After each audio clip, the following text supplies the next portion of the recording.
Assalamualaikum warahmatullahi wabarakatuh. Perkenalkan, nama saya Indriani dari kelas 11 IPA 3. Di sini saya akan memenuhi tugas sejarah. Untuk nomor 1, bagaimana Jepang bisa masuk dan menguasai Indonesia? Pada tanggal 11 Januari 1942, tentara Jepang Riguing Unit dan pasukan Angkatan Laut Kurai yang berjumlah 2.000 mendarat di pantai timur wilayah Tarakan, Kalimantan Timur. Terjadilah pertempuran dengan Belanda yang sebelumnya memang sudah menduduki wilayah ini. Dalam pertempuran ini, Belanda berusaha bertahan dengan 1.300 serdadu, Batalion 7 Koninklijke Nederlandse Leger atau KNIL, dengan beberapa kapal perang ringan, pesawat tempur, dan bomber. Akhirnya, pasukan KNIL menyerah pada tanggal 12 Januari 1942.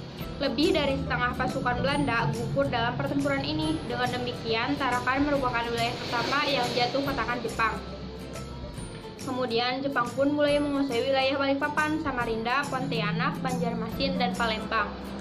Setelah daerah luar Jawa dikuasai, Jepang kemudian memusatkan penyerangan di pulau karena Pulau Jawa merupakan pusat dari pemerintah kolonial Hindia Belanda.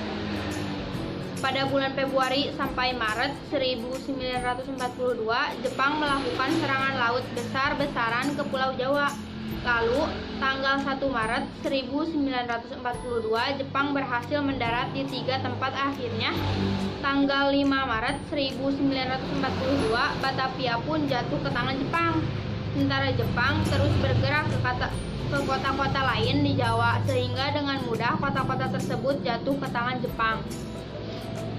Pada tanggal 8 Maret 1942, dilakukan perundingan antara pihak Belanda, Letnan Jenderal Terpoten, dan pihak Jepang, Jenderal Hitoshi Imamura, beserta Gubernur Jenderal AWL Tejarada van Starweichhauer. Hasilnya tercapai kapitulasi Kalijati yang menandai berakhirnya kekuatan Hindia Belanda di Indonesia, yang digantikan oleh pihak Jepang. Untuk nomor 2, propaganda Jepang terhadap Indonesia. 1. Radio Tokyo memperdengarkan lagu Indonesia Raya selain Kimigayo, lagu kebangsaan Jepang. 2. Bendera berwarna merah putih juga boleh dikibarkan berdampingan dengan Belanda Jepang Hinomaru. Selanjutnya, kondisi politik. Sejak berkuasa dan pemerintah Indonesia, Jepang telah mengeluarkan undang-undang yang berisi larangan untuk berkumpul dan berserikat pada penduduk pribumi. Dengan menggunakan undang-undang tersebut, Jepang membubarkan organisasi penggerak nasional yang didirikan oleh kaum nasionalis pada pemerintah kolonial Hindia Belanda. Jepang melakukan pengekangan aktivitas semua kaum nasionalis kecuali golongan nasional Islam. Lalu, Jepang membentuk organisasi-organisasi sebagai berikut. Yang 1, Gerakan 3A. Kedua, Putra.